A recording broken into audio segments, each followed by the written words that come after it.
Eldridge, nestled between rolling hills and shadowed by dense, whispering forests, there existed a legend as strange as the town itself. The townspeople spoke in hushed tones about the genius effect, a bizarre phenomenon that seemed to awaken something unnatural in a chosen few. It wasn't a gift one was born with, nor was it learned. It was triggered. And the price of this brilliance? Trauma. Those who survived near fatal accidents, especially head injuries, often emerged different, sharper, restless, almost otherworldly. They would wake with uncanny abilities, able to solve complex equations without effort, compose symphonies despite never touching an instrument, or paint visions so intricate they seemed pulled from another dimension. Among them was Victor Calloway, a humble carpenter whose life had once been defined by routine, until the day he fell. One moment, he was perched on the scaffolding of a grand estate, hammer in hand. The next, he was plummeting, his skull cracking against the cold, unforgiving stone below. He should have died. Instead, when he awoke, something had changed. Numbers swam in his vision. Patterns unfolded before him.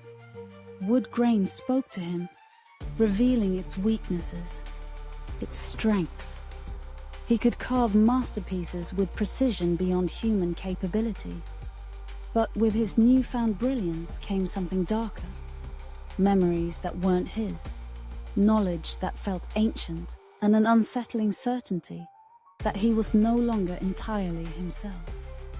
As the whispers in Eldridge grew louder, Victor realized he wasn't alone. Others had experienced the genius effect, each one touched by brilliance, but also by an unshakable sense of doom. Because for every gift, there was a price. And as Victor's mind expanded beyond human limits, he began to wonder. What if the genius effect wasn't just an accident of fate? What if something or someone was behind it? Victor Calloway had always been a man of precision. His hands, steady as time itself, could transform raw timber into something almost poetic. Each cut, each joint, each curve held a purpose. Yet, for all his skill, his mind often drifted into the ordinary, bound by the limitations of the world he knew. That changed the day the scaffold gave way. The moment felt stretched, surreal, a splintering crack above, a rush of air, the weight of inevitability. Then, pain, a crushing impact, darkness. When he awoke, the world was no longer the same. It was sharper, deeper, humming with unseen forces. The grain of the wood no longer appeared random. It spoke to him, revealing its history, its potential. In the veins of an oak plank, he saw cathedrals waiting to be built. In the knots of pine, he traced the blueprints of impossible machines. It was more than intuition. It was as if his mind had been rewired, connected to something vast and unknowable. He no longer needed to sketch designs. They materialized fully formed in his thoughts, every joint, every angle, perfect before his hands ever touched the wood. At first, it was exhilarating. Then, it became unsettling. His creations, once simple and practical, took on a strange otherworldly elegance, structures that felt too advanced for human hands. People marveled at his work, yet some whispered that he had changed, that something unnatural had awakened inside him. And deep within, Victor felt it too. This gift, it wasn't just skill. It was something else, something foreign. and he couldn't shake the feeling that he wasn't alone in his own mind. As Victor delved deeper into his newfound brilliance, his workshop transformed into something of a sacred space. The scent of freshly carved wood mingled with the whispers of unseen forces, and each piece he created seemed to possess a soul of its own. Chairs cradled those who sat in them with an uncanny comfort, as if molded by an invisible hand that knew their every ache and tension. Tables seemed to shimmer in the candlelight, their surfaces shifting subtly, revealing patterns that danced like constellations. Cabinets, when opened, exhaled a faint, unplaceable scent, ancient, familiar, and laced with memory. Word of his creation spread far beyond Eldridge, drawing visitors from distant towns, then cities, then entire countries. Collectors, scholars, and mystics alike came, not just to own his work, but to understand it. Some claimed they felt emotions emanating from his pieces: joy, sorrow, longing. Others swore they heard faint murmurs when they ran their hands across the grain. Yet, for all the admiration and wonder, Victor could not silence the gnawing question that plagued his thoughts. Had the accident merely unlocked a dormant potential within him, or was something else at work? Something beyond human comprehension. At night, when the world was still, he often sat alone in his dimly lit workshop, staring at his hands, the hands that now moved with a precision that felt almost not his own. And sometimes, just sometimes, he swore he could hear something in the silence. A whisper, a presence, guiding, watching, waiting. Clara had always longed to create something breathtaking, something that spoke to the soul. But before the accident, her paintings were lifeless, mere imitations of the beauty she saw but could never quite capture. It was as if a barrier stood between her and true expression, an invisible wall she couldn't break through. Then came the accident, a sharp turn, a flash of pain, a moment of darkness. When she awoke, the world was different. Colors no longer just existed. They pulsed, vibrated, whispered their secrets. Shadows stretched in ways that hinted at unseen depths, and light no longer simply illuminated. It beckoned. It revealed. For the first time in her life, when Clara picked up a brush, she felt weightless. The strokes flowed from her like water, moving with a force she did not command, but simply obeyed. Her fingers trembled with the energy coursing through her, and the once muted hues on her palette bob alive with an intensity that left even her breathless. Each painting she created felt like a fragment of something greater, something beyond herself. People wept when they saw her work, claiming they felt emotions they couldn't explain, memories they had never lived. Some said they saw glimpses of the past, others swore they saw the future. Critics called her a genius. She felt like a conduit. And in the quiet moments, when the paint was still drying and the gallery was empty, Clara would stare at her own creations and wonder who or what was truly holding the brush. The moment Victor laid eyes on Clara's painting, something inside him stirred. It wasn't just the colors, though they swirled and pulsed with an almost hypnotic energy. It was the feeling, a sense of recognition, as if the canvas held a secret meant only for him. He stepped closer, drawn in by the chaotic yet harmonious dance of brushstrokes. He could see movement in the stillness, hear echoes of a melody that had never been played. The patterns reminded him of the grain in the wood he worked with, the invisible blueprints that appeared in his mind before his hands ever touched the material. How could she see what he felt? Clara watched him, intrigued. She had seen people admire her paintings before, but never like this. Never with this kind of intensity. As if he were deciphering a hidden message. "You see it, don't you?" she asked. Victor turned to her, his expression unreadable. "It's not just a painting," he murmured. It's something else." And just like that, their worlds collided. Over glasses of wine and whispered conversations, they unraveled their stories. The accidents, the awakenings, the impossible talents that emerged from the fractures in their past selves. The deeper they delved, the more questions arose. Could it be mere coincidence? Or had something, or someone, been guiding them all along? Victor hesitated before voicing the thought that had lingered in the back of his mind. What if we aren't just different? What if we were changed? Clara's fingers traced the rim of a glass. "You mean something outside of us? An external force?" He nodded, maybe even something not of this world. The words hung between them like an unfinished painting, waiting for its final stroke. The idea of alien inspiration wasn't as outlandish as it first seemed. History was filled with minds that burned brighter than should have been possible. Geniuses who spoke of their ideas as if they had been delivered, not discovered. Nikola Tesla often described receiving visions, flashes of entire machines fully formed in his mind, complete with intricate blueprints and working mechanisms.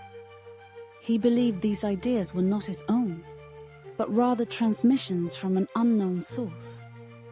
A higher intelligence whispering secrets of the universe into his thoughts. Gustav Mahler, the famed composer, claimed that his symphonies weren't written by him, but through him. He spoke of a divine force dictating melodies into his mind. Sounds so grand and otherworldly that they seem to transcend human experience. Even Leonardo da Vinci, centuries ahead of his time, sketched designs for flying machines, futuristic weaponry, and anatomical studies with a precision that defied the knowledge of his era. Was it simply genius? Or was someone guiding his hand? Victor and Clara sat in silence, their minds racing with new possibilities. What if we're not the first? Clara finally said, what if all the great minds in history were touched, chosen? Victor exhaled slowly. And if that's true? He met her gaze, his voice barely above a whisper. Then why us? Victor and Clara became obsessed with uncovering the truth behind their newfound abilities. Their research led them to others who had experienced similar transformations. Ordinary people who, after moments of extreme trauma, awakened with skills that defied logic. One such case was John, a once average mathematician who, after barely surviving a catastrophic car accident, began solving equations at a speed that baffled even the most brilliant minds. Numbers weren't just symbols to him anymore. They were alive, dancing in patterns only he could see. John's colleagues hailed him as a genius, but he saw himself differently. I don't think these ideas come from me, he admitted in an interview. It's like someone is whispering the answers in my ear. I don't know who or what they are, but I know I'm not alone in my thoughts. His words sent a chill through Victor and Clara. They knew exactly what he meant. As they uncovered more cases, artists, musicians, scientists, all inexplicably gifted after near-death experiences, the pattern became undeniable. Something was happening, But the real question remained. Was this a gift? Or a message? Then there was Lila, a poet whose words had once felt hollow, lacking the depth she so desperately sought. She had spent years struggling with her craft, her verses always missing something. A spark, a soul, a voice that felt truly her own. That all changed the night of her stroke. She awoke in the hospital, disoriented, her mind a swirl of fragmented memories and emotions. But amid the confusion, something else emerged. A flood of poetry, urgent and unrelenting. The words came faster than she could write, weaving themselves into hauntingly beautiful verses filled with raw emotion and wisdom that seemed beyond her years. It was as if the ghosts of poets long gone had taken up residence in her mind, their whispers guiding her hand. I don't create these words. Lila confided in Victor and Clara when they met. I hear them. They come to me like echoes from another time, as if someone, or something, is using me as their voice. Victor and Clara exchanged a glance. Her story was eerily familiar. The deeper they dug into these inexplicable transformations, the clearer it became. This wasn't just coincidence. Something ancient, powerful, and unseen was at play, channeling knowledge through those who had brushed against the veil of death. But why, and more importantly, what was it trying to tell them? As Victor and Clara continued their exploration, a profound question took root in their minds. Was genius truly born from within? Or were they merely conduits for something greater? The idea was both exhilarating and unsettling. If their talents were not entirely their own, what did that mean for humanity's greatest thinkers, artists, and visionaries? Was Mozart composing symphonies from his soul, or was he transcribing melodies whispered by an unseen force? Did Einstein's revelations emerge from deep within his mind, or was he receiving knowledge from beyond the stars? The deeper they delved, the more patterns they uncovered. Stories of sudden, inexplicable genius were not rare too. They were everywhere. Throughout history, countless individuals had experienced moments of brilliance following near-death experiences, traumatic events, or unexplained visions. The evidence was impossible to ignore. The realization sent chills down their spines. What if the greatest masterpieces of human civilization were not entirely human at all? If the cosmos was speaking through them, who or what was on the other end? And more importantly, what did it want them to do next? One crisp autumn evening, beneath a vast canopy of shimmering stars, Clara turned to Victor with an idea that sent a thrill through her veins. What if we aren't the only ones? What if others have felt this presence? She mused, her voice hushed with excitement. And so, they set a plan in motion. An exclusive gathering in Eldridge, a place where artists, mathematicians, musicians, and inventors who had experienced life-altering trauma could come together and share their stories. As the evening arrived, the air buzzed with anticipation. Candles flickered against the dark, casting golden halos over eager faces. A sculptor who had lost his sight in an accident spoke of visions that now guided his hands with supernatural precision.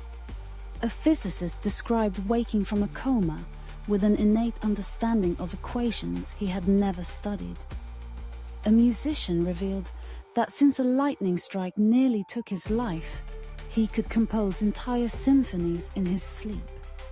With each story, the room pulsed with an unspoken truth. They were connected, not by mere coincidence, but by something far greater. an unseen force, whispering, guiding, revealing. As the night deepened, Victor and Clara exchanged a glance. They had sought answers, but now they had found something even more profound. They were not alone. And perhaps they were being prepared for something far beyond their imagination. In the weeks that followed, Victor and Clara transformed their quiet curiosity into a movement.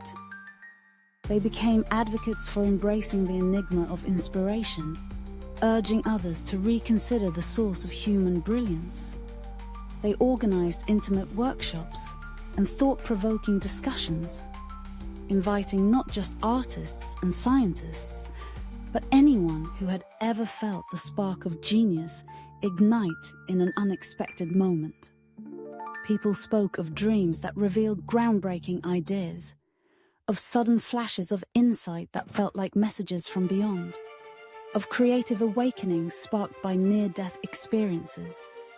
Victor and Clara did not preach a single answer. Instead, they posed the questions that lingered in every mind. What if our greatest ideas do not come from within, but from something greater than ourselves? What if genius is not born, but bestowed? Their words resonated deeply. Was it divine intervention? Extraterrestrial influence? Or was it simply the vast consciousness of the universe, reaching out to those who were ready to receive? The movement grew, attracting scholars, visionaries, and skeptics alike. Theories clashed, ideas flourished, and one undeniable truth emerged. Human potential was far more mysterious and far more limitless than anyone had ever imagined. As the town of Eldridge hummed with newfound energy, a sense of wonder and anticipation settled over its people. What had begun as a mere curiosity, a whisper of something beyond comprehension, had blossomed into a movement of seekers, dreamers, and visionaries. Victor and Clara soon realized that the true beauty of their journey wasn't in finding absolute answers, but in embracing the unknown. The thrill wasn't in solving the mystery, but in chasing it. The more they explored, the more they saw themselves as threads woven into a vast cosmic tapestry, one that spanned time, space, and the limits of human imagination. Perhaps genius was never meant to be fully understood. Perhaps the world's greatest ideas were never the work of a single mind, but the result of unseen forces nudging humanity toward its next great discovery. As they gazed up at the stars, a quiet understanding passed between them. The answers didn't matter as much as the journey itself. What mattered was the fire of curiosity, the relentless pursuit of inspiration, and the shared wonder of it all.